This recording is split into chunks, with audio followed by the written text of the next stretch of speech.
What's up, you guys? So, during my meditation and prayer about a week ago, I asked God, why does my peace feel like punishment?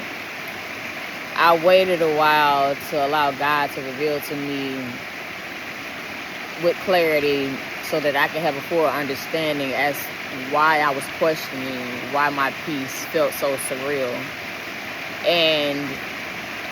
in what God revealed to me, God showed me that I allow myself to dwell in environments of chaos that weren't necessarily meant for me. And God had to remove me out of situations and circumstances that were never necessarily meant for me to dwell in. And what I mean by that is sometimes when you think that you're serving someone enduring certain conflicts or certain things that may not necessarily be helpful to them, or you're trying to assist someone in need, and that's vice versa, giving and serving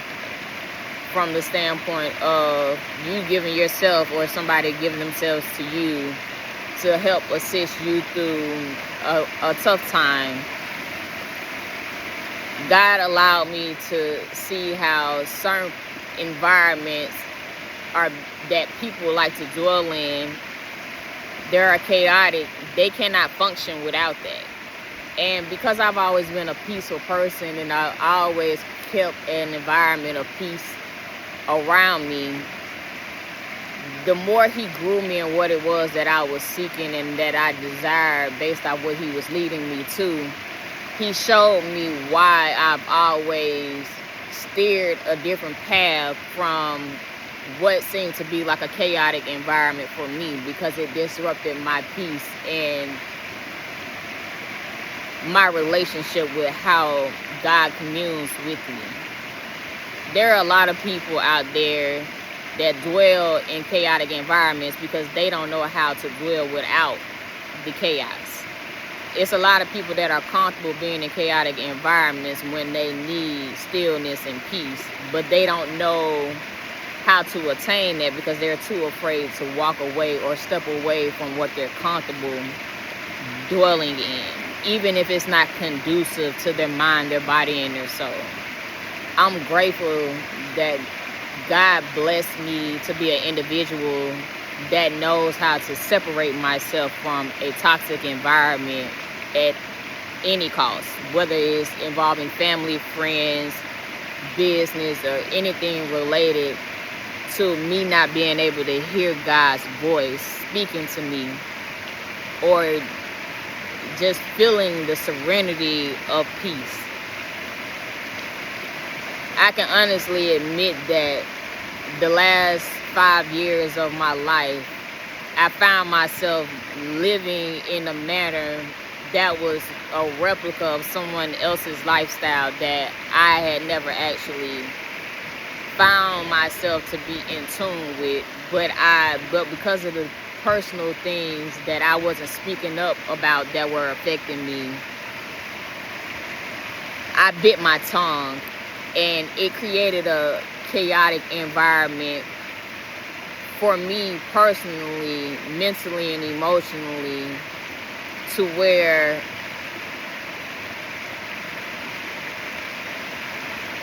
anything that afflicted me became, or it created a response in myself that I wouldn't necessarily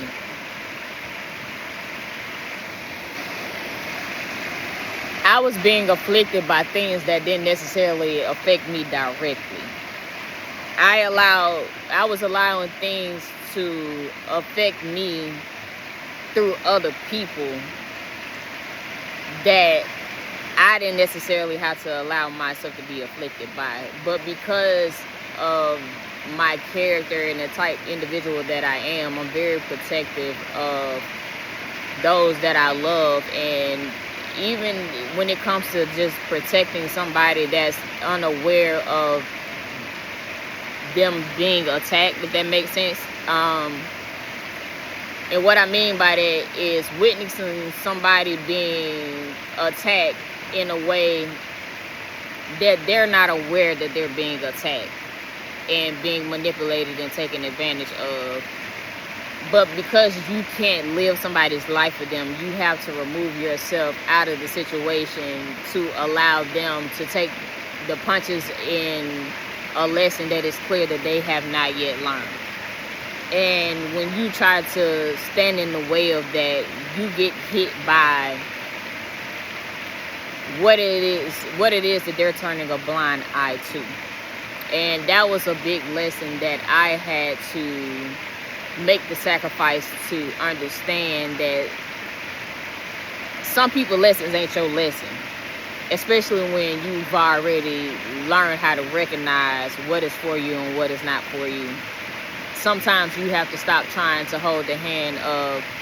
individuals who are not willing to receive correction and direction in a way that could be beneficial for them, especially when they're enduring a certain level of grief or trauma or hardship that is clouding their judgment in a way that they cannot see. And just speaking from personal experience, sometimes you have to go into solitude, but if you don't understand how to attain that solitude for yourself and you're used to dwelling in chaos, you could find yourself drowning mentally, emotionally in a way that's not only affecting you, but affecting others around you in a negative way.